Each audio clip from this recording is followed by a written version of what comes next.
우리 옆에 있는 우리 가족들 그리고 성도들에게 먼저 한번 이렇게 인사할까요? 메리 크리스마스.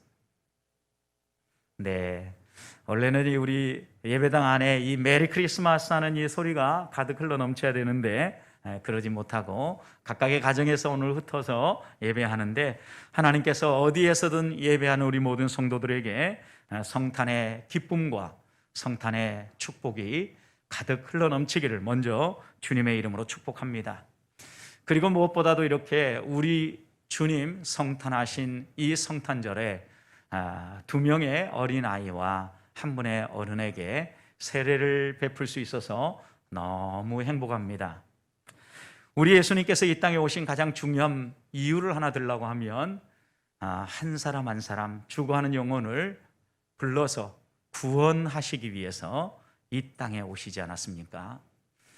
그렇다고 하면 우리가 주님 오시는 날까지 계속 해야 될 것 가운데 하나가 우리 주님이 무엇 때문에 성탄하셨는지를 기억하면서 아직 주님을 알지 못하는 사람들에게 예수 그리스도를 소개하고, 또 이들이 예수 그리스도를 알고 믿음의 고백을 하고 세례받을 수 있도록 주님 오시는 그날까지 이 귀한 예식을 해야 되지 않겠습니까? 특별히 우리 모든 성도들이 예수 그리스도의 아름다운 복음 널리 전하면서 우리 교회 안에 이렇게 성례식을 행할 때마다 세례 받을 사람들이 항상 있기를 먼저 주님의 이름으로 축원드립니다. 우리나라의 최초의 성탄절은 1886년 이하학당에 세운 성탄 트리와 함께 시작됐다고 합니다. 지금부터 약 134년 전인데 우리나라에 처음 들어왔던 감리교 선교사인 펜젤러와 스크랜톤 선교사에 의해서 이 학교들이 시작되지 않습니까? 펜젤러 선교사님에 의해서는 배제 학당이 시작되어졌고, 스크랜톤 선교사에 의해서는 이화 학당이 시작을 했습니다.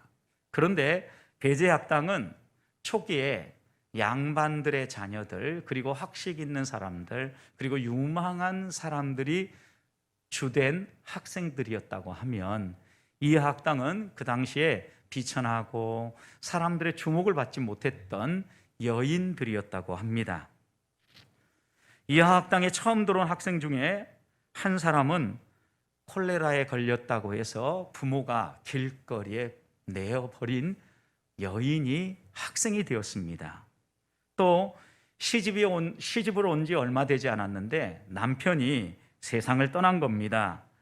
그래서 과부가 되어서 어쩔 수 없이 이렇게 떠돌이 생활을 하고 있는데, 스크랜턴 선교사의 안내를 받고 이하학당에 학생이 되었다는 겁니다. 이렇게 이하학당에 처음 학생이 된 사람들을 보면 그 당시 어떠한 사람도 눈여겨보지 않은 하층의 여인들이었다고 합니다.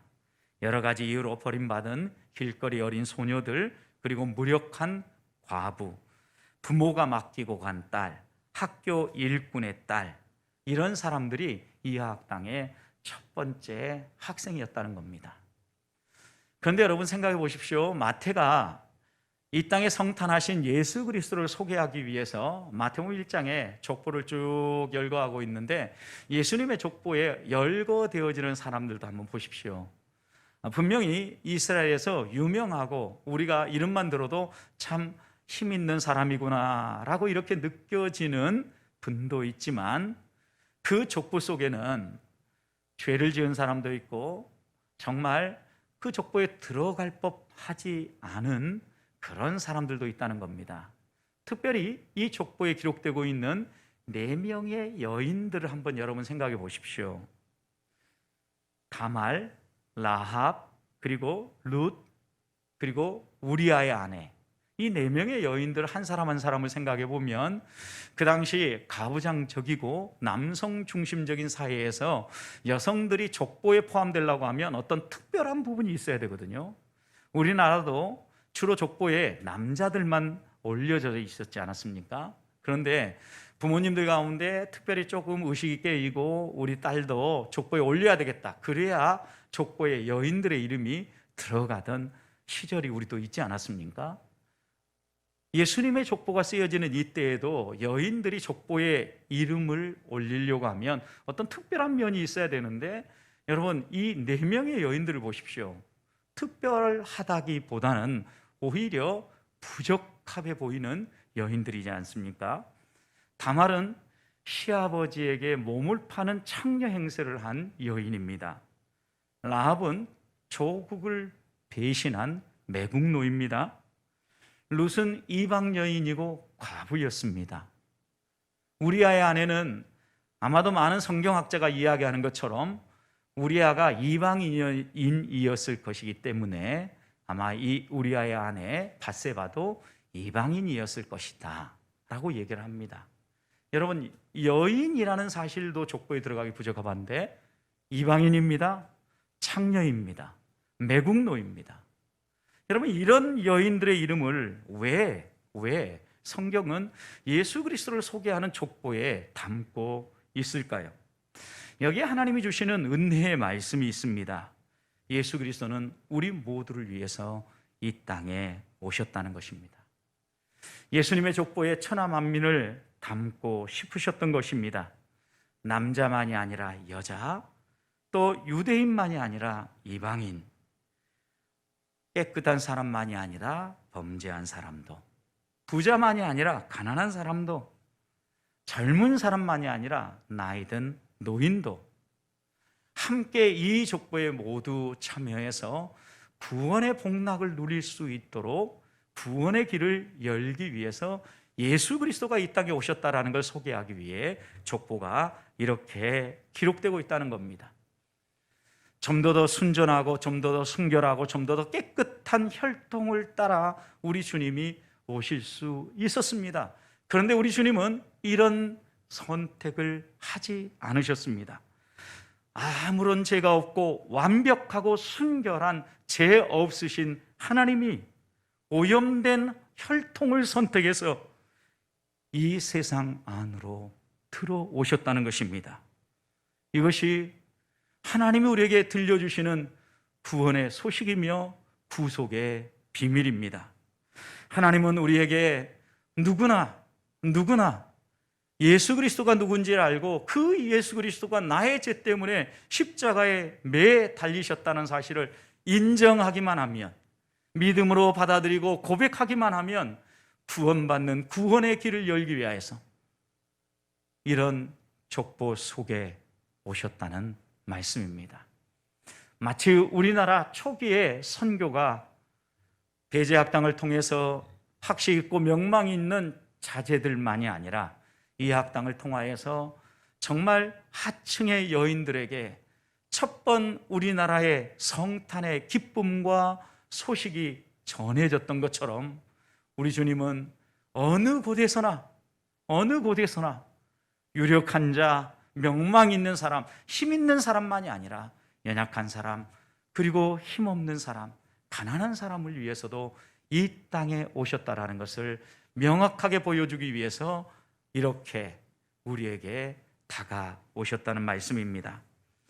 오늘 말씀도 이사야 선지자는 우리들에게 이 예수 그리스도의 구원, 이 예수 그리스도의 성탄을 우리가 준비하면서 성문으로 나아가라. 이유가 무엇입니까? 우리의 구원이 가까이 왔기 때문입니다. 성탄의 주님이 다가왔기 때문입니다. 그 성탄의 주님을 맞이하기 위해서 큰 길로 나아가서 큰 길을 닫고 그 길에 있는 장애물들을 제거하고 깃발을 높이 세워서 누구나 보고 이 길로 나올 수 있도록 선포하라고 요청하지 않습니까? 사랑하는 성도 여러분, 2020년 이 성탄절 아침에 여러분은 예수 그리스도의 성탄을 맞이할 준비를 하셨습니까? 여러분의 마음의 문을 활짝 열고 이 예수 그리스도가 우리에게 가져오는 이 구원의 복락을 누리기 위해서 오늘 유아세를 받고 성인 세례를 받은 성도들처럼 하나님, 나의 구원자는 오직 예수 그리스도뿐입니다. 내가 이 주님을 영접합니다. 이런 마음을 가지고 이 땅에 아기 예수로 오신 성탄의 주님을 맞이하고 있느냐는 겁니다. 그렇다고 하면 오늘 우리가 이 성탄의 주님을 맞이하기 위해서 준비하고 또 우리가 다시 한번 마음에 다짐해야 될 것은 무엇입니까? 이사야 선지자는 우리에게 어떻게 이 예수 그리스도를 영접하라고 이야기합니까? 먼저 11절 말씀을 보면 우리에게 내 구원이 이르렀다라고 선포하지요. 11절 말씀 보십시오. 여호와께서 땅 끝까지 선포하시되 너희는 딸 시온에게 이르라. 보라, 내 구원이 이르렀느니라. 보라, 상급이 그에게 있고 보응이 그 앞에 있느니라 선포하지 않습니까? 구원이 우리에게 다가왔다. 그런데 이것을 보라 이렇게 시작을 하죠. 너의 눈을 열어서, 마음을 활짝 열어서 분명히 바라봐라. 하나님이 약속하신 그 구원이 너희 앞으로 다가왔다라고 이렇게 증언하고 있는 겁니다. 사랑하는 성도 여러분, 하나님이 약속하신 것이 지금 곧 이루어질 날이 다가오고 있다라는 말씀을 통하여서 내 구원이 이르렀다라는 이 말씀은 바로 우리의 구원, 예수 그리스도의 성탄이 다가왔다. 또 우리의 개인적인 삶에 적용을 한다면 우리가 주의 구원을 받고 하나님 나라에 들어갈 날이 다가오고 있다. 그러니 너희는 그 약속의 말씀을 붙잡고 그 하나님 앞으로, 그 주님 앞으로 가까이 나오라고 초청을 하고 있는 겁니다.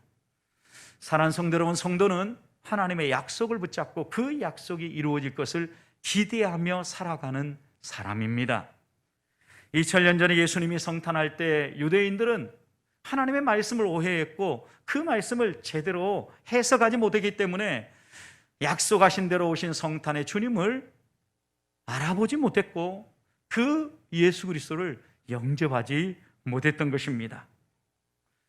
11절 후반절을 보면 그 예수 그리스도를 내 구원이 이르렀다라고 얘기하면서 구원과 함께 우리에게 또 하나의 약속이 있는데 그에게 상급이 있고 보응이 있다. 그가 오시는데 그가 상급을 들고 오고 있고 보응을 들고 온다는 겁니다. 여러분, 보응, 상급 이러니까 우리가 무언가를 행한 것에 대한 대가처럼 다가올 것입니다. 그런데 오늘 이 말씀은 하나님께서 하나님의 말씀을 붙잡고 그 말씀에 순종하여 믿음의 길을 걷는 하나님의 백성에게 반드시 복을 주실 것, 믿음으로 살아가는 자에게 반드시 보응해 주실 것 약속하시는 약속의 말씀입니다. 성도가 신앙생활하는 것은 수고하고 섬긴 것에 대한 보상을 받기 위해서 살아가는 것이 아닙니다. 하나님이 이미 우리에게 베풀어 주신 구원의 은총에 감사하며 그 감사의 표현으로 섬기고 봉사하고 살아가는 것이죠. 하나님께서 우리에게 베풀어 주신 구원은 우리의 어떤 조건을 보고 베풀어 주신 게 아닙니다. 아무 조건 없이 우리에게 찾아오셨고 아무 조건 없이 구원해 주셨습니다. 그 사랑이 우리를 살렸고 오늘 우리로 움직이게 만들고 섬기게 만들었지 않습니까? 그래서 우리가 이렇게 그 사랑에 감격해서 믿음의 길을 걸어 나아가면 반드시 그 길에는 보응이 있다, 상급이 있다, 이렇게 약속을 하고 있는 겁니다. 성탄은 하나님이 약속하신 것이 성취되는 사건입니다. 인류 역사 속에 예수 그리스도를 보내어서 우리를 구원할 것을 창세전에 계획하시고 이 계획을 직접 성취시키신 사건이 성탄입니다. 그런 점에서 우리가 이 성탄의 아침에 내 구원이 이르렀다는 이 말씀을 통해 마음에 새겨야 될 은혜가 있다고 하면 하나님이 약속하신 대로 성탄에 주님을 보내주신 것처럼 오늘 우리들에게 약속하신 것도 반드시 하나님이 이루어주시고 그 약속을 붙잡고 믿음의 경주를 걷는 자들마다 주님 손에 있는 상급과 보응이 반드시 주어진다는 것을 믿는 것입니다. 하나님 우리 성도들에게 주신 약속이 무엇입니까, 여러분? 요한복음 1장 12절 영접하는 자 곧 그 이름을 믿는 자들에게는 하나님의 자녀가 되는 권세를 주셨다 그랬습니다. 여러분, 하나님의 자녀가 되는 권세가 무엇입니까? 요한복음 3장 16절에서는 하나님이 세상을 이처럼 사랑하사 독생자를 주셨으니 이는 그를 믿는 자마다 멸망치 않고 영생을 얻게 하려 합니다. 자녀의 특권 첫 번째는 영생입니다, 여러분. 또 바울은 로마서에서 자녀마다 하나님을 향하여서 아바, 아버지라 부르며 하나님 앞으로 나아갈 수 있다 그랬습니다.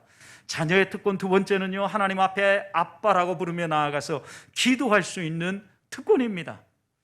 또한 자녀의 권리는 이 땅을 살아가면서 우리들에게 여러 가지 필요한 것들이 있을 때마다 아들을 아끼지 아니하고 내어주신 하나님 아버지께서 우리 성도들에게, 자녀된 우리들에게 온갖 좋은 것, 또 필요한 것 주시지 않겠느냐 말씀하셨죠. 그렇다면 자녀의 특권 세 번째는 우리가 하나님 앞에 간절히 소망하며 나아가서 간구할 때마다 그 기도에 응답해 주신다는 약속입니다. 우리는 이 약속을 붙잡고 살아가는 사람들입니다. 이것만입니까? 사도행전 1장 11절 말씀을 보면 예수 그리스도께서 이 땅에서의 부활 후 40일의 모든 일정을 마무리하고 승천하실 때 이렇게 말씀하셨죠. 너희 가운데 하늘로 올려지신 이 예수는 하늘로 가심을 본 그대로 오시리라. 약속의 말씀입니다. 제자들이 예수 그리스도가 승천하신 것을 본 것처럼 우리 예수님께서 다시 강림하실 것이라는 약속입니다. 예수 그리스도가 약속하신 대로 초림, 성탄하셨다고 하면 예수 그리스도가 약속하신 대로 재림, 다시 강림하실 것을 우리는 믿어야 합니다.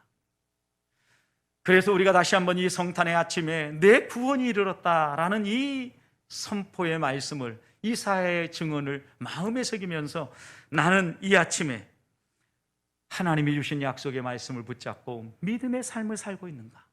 내가 붙잡아야 될 하나님의 약속의 말씀은 무엇인가? 코로나19로 말미암아 여러 가지 상황이 어려워져서 내가 혹시 하나님이 주신 약속의 말씀들을 놓치고 있지는 않은가 되돌아보면서 이 땅을 살아가는 동안 영생에 대한 약속, 자녀로서 기도할 수 있는 특권, 그리고 무엇보다도 하나님 앞에 나아가서 기도할 때마다 우리의 일상에 필요한 온갖 필요한 좋은 것들을 베풀어 주신다는 이 약속의 말씀을 따라 낭망하지 아니하고 주 앞에 나아가서 기도하며 하나님이 약속하신 대로 성탄을 이루신 것처럼 그 기도 또한, 그 약속 또한 이루어 주실 것을 믿으며 사십시다. 뿐만 아니라 이 믿음과 함께 우리 주님은 올라가심을 본 그대로 다시 오실 것입니다. 재림의 주님을 바라보면서 우리가 그 약속을 믿을 뿐만 아니라 재림의 약속이 이루어질 것을 기다리는 초대교회 성도들처럼 마라나타, 주 예수여 어서 오시옵소서 이렇게 소망하면서 이 땅에 소망을 두는 사람들이 아니라 하나님 나라의 소망을 들고 하나님 나라를 증언하며 살아가는 우리 보배교회 성도들이 되시기를 주님의 이름으로 축복합니다. 두 번째 10절 말씀을 보면 우리들이 준비해야 될 두 번째 것은요, 백성이 올 길을 닦으라 라고 얘기하죠. 수축하고 수축하라. 여러분, 무엇을 수축하고 수축하라고 얘기합니까? 백성이 올 길을 닦는데 큰 길을 수축하라는 겁니다. 모든 사람들이 나올 수 있도록 넉넉한 길을 닦으라는 것입니다. 그런데 이 넉넉한 길, 그 길이 어떤 길입니까? 누구나 나올 수 있는 길입니다. 마치 우리나라의 초기 선교사님들이 오셔서 명망 있고 실력 있는 자녀들만이 아니라 모든 사람이 눈여겨보지 않은 하층의 여인들도 하나님을 예배할 수 있도록, 하나님을 믿고 따를 수 있도록 학생으로 불러주신 것처럼 우리들도 큰 길을 수축해서 차별이 없이 누구나 다 주 앞에 나아갈 수 있도록 길을 여는 일에 동참해야 되지 않겠습니까? 그런데 이렇게 큰 길을 닦을 때 우리에게 한 가지 더 당부하는 게 있습니다. 돌을 제거하라는 겁니다. 여러분, 큰 길을 닦을 때 돌을 제거하는 게 무엇입니까? 길에 큰 돌들이 있어 보십시오. 그러면 사람들이 걷기에도 불편하고 마차나 어떤 차량들이 다니기에도 불편하지 않겠습니까? 누구나 큰 길을 통하여서 하나님 앞에 나오는 길에 장애물이 없도록 그 모든 장애물들을 제거하라는 것입니다. 우리나라 초기에 복음을 받아들일 때의 상황을 보십시오. 양반과 천민으로 철저한 차별이 있었던 사회이지 않습니까? 이런 사회에서 큰 길을 닦으며 장애물을 제거했던 선교사님은요, 양반들만 학교를 열어서 배우게 해준 게 아니라 그 당시에 배울 필요가 없다라고 생각하는 하층민의 여인들을 불러서 오늘의 이화학당을, 오늘의 이화학교를 시작했다는 것입니다. 여러분, 돌을 뽑아낸 거죠. 장애물을 제거한 것입니다. 오늘날 많은 사람들이 예수 그리스도를 믿으려고 할 때 또 하나 큰 장애물이 무엇입니까? 이런 차별만이 아니라 또 하나의 큰 장애물이 있다고 하면 믿는 사람들의 모습입니다. 많은 사람들이 예수 그리스도의 사랑을 배우고 예수 그리스도를 본받아 성탄의 그 주님을 본받아 살아간다고 하는데 그 사람들의 삶이 지극히 이기적이고 세속적이라는 말씀입니다. 그러다 보니까 세상 사람들이 그리스도인을 보면서 저렇게 살 바에는 무슨 교회 다니는 게 의미가 있고 저렇게 사는 것이 신앙생활에 무슨 의미가 있겠느냐라고 이야기를 하면서 사람들이 예수 믿는 것을 탐탁치 않게 생각하는 시대가 되어버린 것입니다. 이런 시대에 우리가 큰 길을 닫고 장애물인 돌을 뽑으며 모든 사람이 주 앞에 나올 수 있도록 길을 준비한다는 의미가 무엇이겠습니까?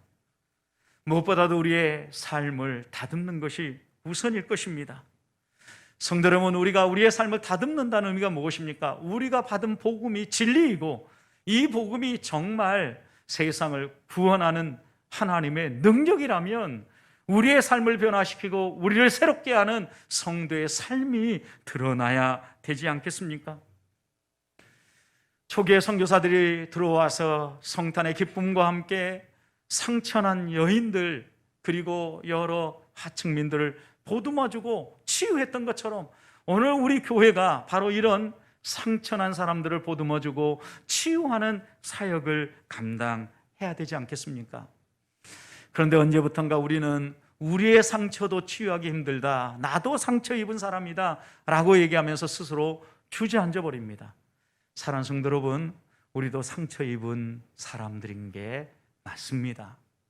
그런데 여러분, 그 상처가 아물고 치유되면서 거기에 새살이 돋으면서 꽃이 피고 열매가 맺는 것입니다. 그래서 우리를 가르쳐서 헬리나 오웬이라는 예수의 사제는 우리 그리스도인들의 본분은 상처 입은 치유자이다. 우리의 이 상처 입은 그 자리자리의 모습을 통하여서 예수 그리스도가 생각나게 하는 상처 입은 치유자들이 되어야 된다. 내가 상처 입고 내가 아픈 만큼 바로 그 자리에 예수 그리스도의 은혜 때문에 내가 오늘 이렇게 회복되었다고 하면 그렇게 상처 입은 자들을 보듬어주고 그들도 치유받아서 하나님 앞에 나아올 수 있도록 섬기는 사람, 그 사람이 바로 성도다라고 증언한 것입니다. 그런 점에서 우리들이 다시 한 번 더 나는 상처 입은 치유자로서 살아가고 있는가? 내 삶은 상처 입은 자들을 보듬어주고 그들을 치유하며 하나님 앞으로 한 발 더 가까이 나아갈 수 있도록 길을 닫고 있는가 돌아볼 수 있기를 소망합니다. 이것만이 아닙니다. 우리 성도들의 삶이 이기적이고 세속적이면 결코 이 세상에 믿지 아니하는 사람들을 주께로 인도할 수 없습니다.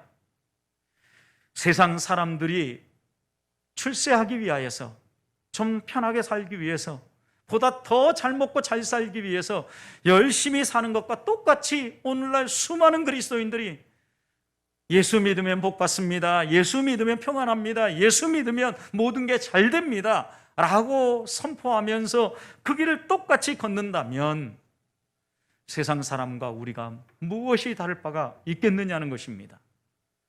사랑하는 성도 여러분, 하나님이 우리에게 주시는 성탄의 기쁨은, 성탄의 복음은 그런 복음이 아닙니다. 우리 주님이 우리에게 다시 한 번 더 보여주고자 하는 것은 이기적이고 세속적인 삶을 내려놓고 하나님 아버지가 가장 소중한 것 하나밖에 없는 독생자를 우리에게 내어준 것처럼 우리를 또 우리의 것을 기꺼이 포기하고 내어줄 줄 알고 우리 주님이 십자가 위에서 자신의 가장 소중한 생명과 물과 피를 다 쏟으며 우리를 위한 구속을 완성하고 하나님의 사랑을 확증해 보여준 것처럼 우리를 또 그 주님을 본받아서 우리의 것을 나누고 베풀며 우리 이웃들에게 사랑이 무엇인가? 고린도서 13장을 묵상하면서 사랑이 무엇인가 우리가 다시 한번 마음에 새겼던 것처럼 그 사랑이 무엇인가를 증언하며 살아가는 사람이 성도라는 말씀입니다. 우리 안에서 이런 사랑이 살아날 때 큰 길이 열리게 되어지며 그 길에 하나님 앞으로 나아가는 장애물, 돌들이 제거되는 것입니다.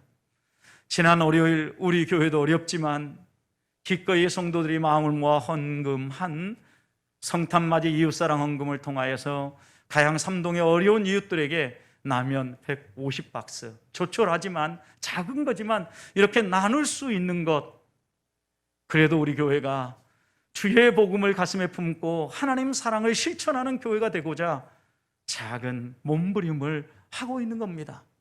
저는 우리 보배교회 성도들이 어디에서나 이런 귀한 성도의 삶을 회복할 수 있기를 소망합니다. 그래서 우리 성도들이 가는 길마다 믿지 아니하는 사람들이 주 앞에 나올 수 있는 길이 닦아지고 하나님을 믿는데 방해하는 여러 장애물, 돌들이 제거되어지는 이런 놀라운 역사가 일어나서 우리 성도들의 삶을 통하여서 하나님이 증언되어지고 하나님 나라가 소개되어지는 이런 놀라운 회복의 역사가 일어나기를, 구원의 역사가 일어나기를, 그래서 큰 길을 준비하는 성도의 삶을 사시기를 주님의 이름으로 축복합니다. 마지막으로는 10절 후반절을 보면 만민을 위하여 기치를 들라 그랬습니다. 만민을 위한 깃발을 만들라는 겁니다. 누구나 보고 알 수 있도록 명확하게 깃발을 들라는 것입니다. 성도들은 가끔 그룹 여행을 하다 보면 여행을 안내하는 분이 깃발을 들고 따라오라고 얘기하죠. 그리고 그 깃발에 시선을 고정하라고 이야기를 합니다. 왜냐하면 깃발을 놓치다 보면 다른 사람들 그리고 다른 관광지의 여러 모습들을 보다가 안내하는 사람을 놓칠 수 있기 때문입니다. 여러분, 깃발을 높이 들라, 기치를 높이 들라는 것은요, 시선을 그 깃발에 고정하라는 것입니다. 누구나 그 깃발을 보고 예수님이 누구인가를 알고 하나님이 누구인가를 알고 복음이 무엇인가를 알고 따라올 수 있도록 깃발을 높이 드라는 것입니다. 그런데 12절 보십시오. 이 깃발을 높이 드는 사람이 누굽니까? 사람들이 너를 가리켜서 거룩한 백성이라, 여호와께서 구속하신 자라, 너를 일컬어 찾은 바 된 자요 버림받지 아니한 성읍이라 일컬으리라. 거룩한 백성, 여호와께서 구속하신 자, 찾은 바 된 자, 버림받지 않은 성읍이라 그랬습니다. 여러분, 언급하는 게 사람만이 아니죠. 사람이 살아가는 성읍도 포함되어졌어요. 그런데 내가 내 스스로 나는 여호와의 구속을 받은 자라고 하는 것이 아니라 사람들이 이 사람은 구속받은 사람이다라고 일컬어주는 거예요. 그리고 그 성읍을 보면서 우리 스스로 우리 성읍은, 우리 교회는 이런 곳이다라고 얘기하는 것이 아니라 사람들이 그 성읍을 보면서 버림받지 않은 성읍이라고 일컬어주는 거예요. 여러분, 이 말씀의 의미가 무엇입니까? 하나님을 믿고 따르는 사람, 이 하나님의 구속을 받은 백성은요, 스스로 내가 구원받았다라고 선언하지 않아도 사람들이 보고 인정할 수 있도록, 일컬을 수 있도록 살아가는 사람이라는 거예요. 우리 안에 복음을 품고 성탄의 주님을 품고 살아가면 감추려고 해도 감출 수 없어요. 깃발을 높이 들라는 것은 우리 교회는 이런 교회입니다, 나는 이런 존재입니다라고 홍보를 하라는 의미가 아닙니다. 여러분, 어둠 가운데 빛이, 아주 작은 빛이라도 한 줄기만 들어와 보십시오. 빛과 구분돼서 선명하게 드러나는 거예요. 감추려고 해도 감출 수 없어요. 그래서 이 밝은 빛을 보고 사람들이 하나님께 영광을 돌리며 구원의 복락을 누리며 살아가는 것이에요. 그래서 젊은 시절 방황하고 방탕한 삶을 살았던 어거스틴은 어머니 모니카의 간절한 기도에 의해서 그가 로마서 13장 11절부터 14절 말씀을 읽으면서 회심하죠. 회개하고 돌이킵니다. 그 말씀에 이렇게 얘기합니다. 또한 너희가 이 시기를 알거니와 자다가 깰 때가 벌써 되었으니 이는 이제 우리의 구원이 처음 믿을 때보다 가까웠습니다.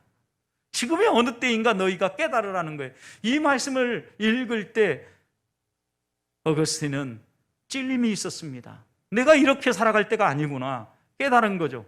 그리고 이렇게 이야기합니다. 밤에 있고 낮이 가까웠으니 그러므로 우리가 어둠의 일을 벗고 빛의 갑옷을 입자.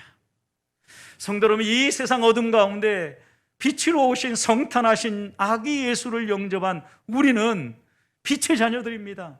빛의 갑옷을 입고 살아갈 사람들입니다. 그 빛의 갑옷을 입고 살아가는 삶을 바울은 로마서 13장에서 어떻게 소개합니까? 나제와 같이 단정히 행하고 방탕하거나 술 취하지 말며 음란하거나 호색하지 말며 다투거나 시기하지 말아라, 이렇게 얘기합니다. 나제와 같이 단정히 행하라는 말씀의 의미가 무엇입니까? 모든 사람이 밝히 봐도 부끄럽지 않게 모범적으로 하나님의 말씀을 따라 살아가라는 것입니다. 방탕하라, 술 취하지 말라는 의미가 무엇입니까? 세상의 그 무언가에 취해서 그것을 추구하고자 끌려다니지 말라는 겁니다. 아무리 세상에 돈이 좋다고 해도 돈이면 안 되는 것이 없다 할지라도, 돈이면 모든 것을 다 할 수 있다 말한다 할지라도 그것에 취하여서 그것에 끌려다니지 말라는 것입니다. 음란하거나 호색하지 말라고 얘기합니다. 우리의 시대가 얼마나 성적으로 우리를 유혹하고 넘어뜨릴 공격들을 하고 있는 시대입니까? 이런 강력한 성적 유혹, 불륜이 미화되어지고 악이 성행하는 이 세상 속에서 우리의 가치와 우리의 생각을 흐트르지 아니하고 거룩하고 구별되게 살라는 말씀입니다. 다투거나 시기하지 말라고 얘기합니다. 내 이익이 조금만 침해되어져도 우리는 끝까지 다툽니다. 내 권리가 침해됐다고 이야기를 합니다. 싸웁니다. 성도 여러분, 때로는 젖을 줄 아는 사람이 성도입니다. 이것이 복음과 관련이 없고 그 다음에 우리의 생명과 연관되어지지 않는 일이라면 때로는 양보할 수도 있어야 합니다. 평화를 위해서요. 시기와 다툼을 내려놓고 이렇게 살아가는 삶, 이것을 14절 예수 그리스도로 옷 입고 정욕을 위하여 육신의 일을 도모하지 않는 삶으로 바울은 묘사했습니다. 성도 여러분, 그래서 이 네 가지의 삶을 요약한다면 빛의 갑옷을 입고 살아가는 삶은 육신의 정욕을 위하여서 도모하지 않는 겁니다. 내가 무슨 일을 할 때 이것이 내 육신의 정욕을 위해서 도모하는 거라면 우리는 세상 사람들과 다를 바가 없는 삶을 사는 것입니다. 다시 한 번 더 하나님 앞에서 구별되게 산다는 의미가 무엇인가를 생각하십시다. 깃발을 높이 들었는데 저 깃발은 아니야, 가짜야, 내가 따라갈 깃발이 아니야. 하나님 앞에서 우리가 높이 든 깃발이 예수 그리스도의 복음의 깃발이고 성도의 빛의 갑옷을 입은 삶이 되기를 소망합니다. 그래서 누구나 그 깃발을 보고 시선을 고정하고 마치 광야에 높이 들린 놋뱀처럼 우리를 구원한 예수 그리스도를 바라보면서 예수 그리스도를 본받아 살아갔던 바울처럼 우리를 또 예수 그리스도를 본받아 깃발을 높이 들고 우리의 삶을 통하여서 빛의 자녀, 육신의 일을 도모하지 아니하고 하나님의 자녀답게 구별되게 살 수 있기를 소망합니다. 말씀을 마무리합니다. 2020년 이 성탄절 아침, 하나님 앞에서 어떻게 이 성탄을 보내기 원하십니까? 우리의 구원을 위해서 이 땅에 오신 아기 예수님께 감사하며 모든 사람이 그 예수님을 믿고 따를 수 있도록 큰 길을 닫고 장애물을 제거하며 깃발을 높이 들어서 땅끝까지 이 성탄의 주님을 우리의 삶으로, 우리의 입술로 증언하며 살아가는 우리 보배교회 성도들이 되시기를 주님의 이름으로 축원드립니다.